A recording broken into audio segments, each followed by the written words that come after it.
Assalamualaikum warahmatullahi wabarakatuh. Selamat pagi anandaku semuanya dimanapun berada. Yang tentunya pada hari ini insya Allah berada dalam keadaan sehat walafiat hendaknya.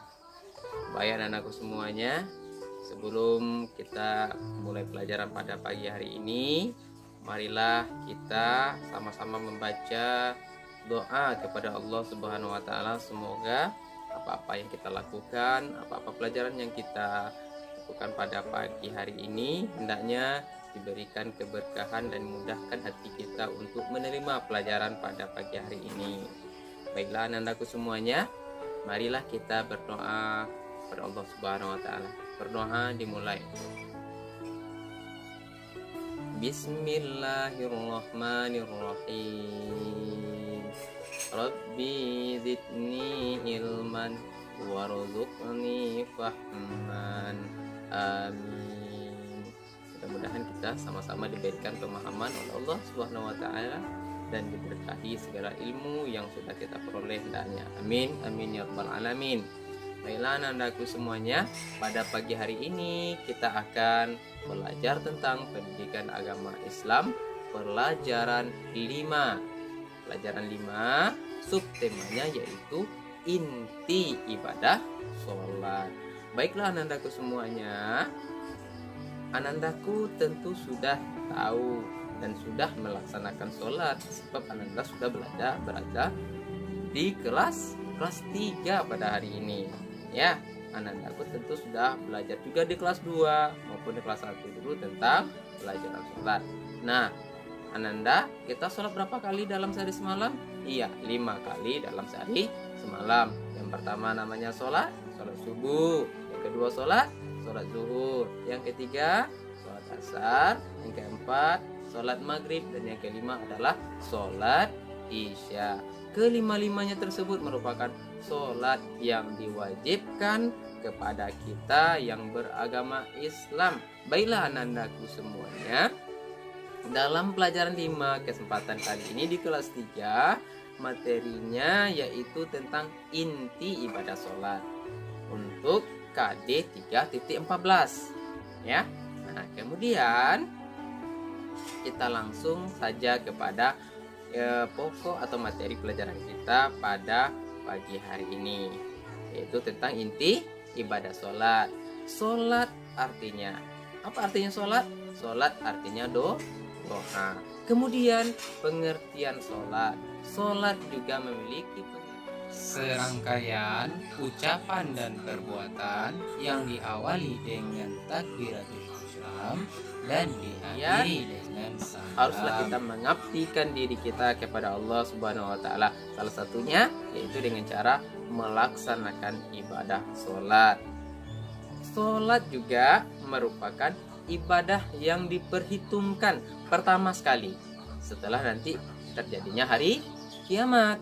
Jadi ananda semua, apa sholatnya, apa ibadah yang pertama kali nanti diperhitungkan? Yang pertama kali ditanya yaitu ibadah sholat. Adakah kamu melaksanakan sholat di rumah?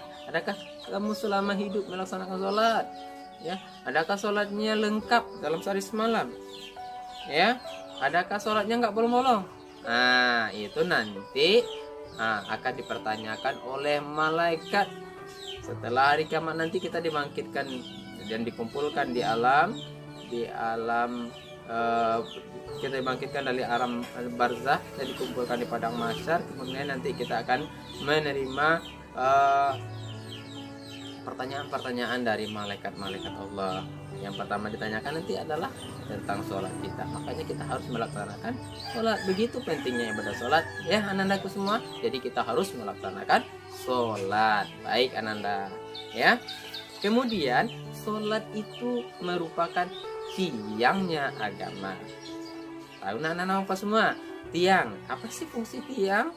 Ya, fungsi tiang itu adalah supaya sesuatu bangunan dapat berdiri dengan kokoh. Kalau tidak ada tiang, tidak mungkin suatu bangunan itu berdiri dengan tegak, dengan kokoh. Begitupun agama kita tidak mungkin berdiri, tidak mungkin ada agama kita apabila kita tidak melaksanakan sholat. Jadi sholat ini adalah tiangnya agama. Kalau kita melaksanakan sholat berarti kita menegakkan agama kita. Dan apabila kita meninggalkan sholat berarti kita telah meruntuhkan agama. Sholata tanha anil fahsya'i wal munkar. Sesungguhnya sholat itu mencegah perbuatan keji dan mungkar.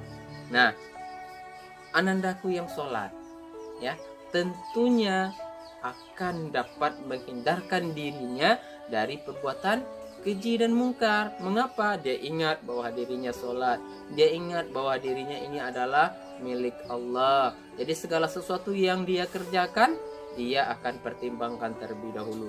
Dia akan ingat, maka akan ada muncul di dalam hatinya untuk tidak mau melakukan perbuatan keji dan mungkar. Seperti apa? Contohnya,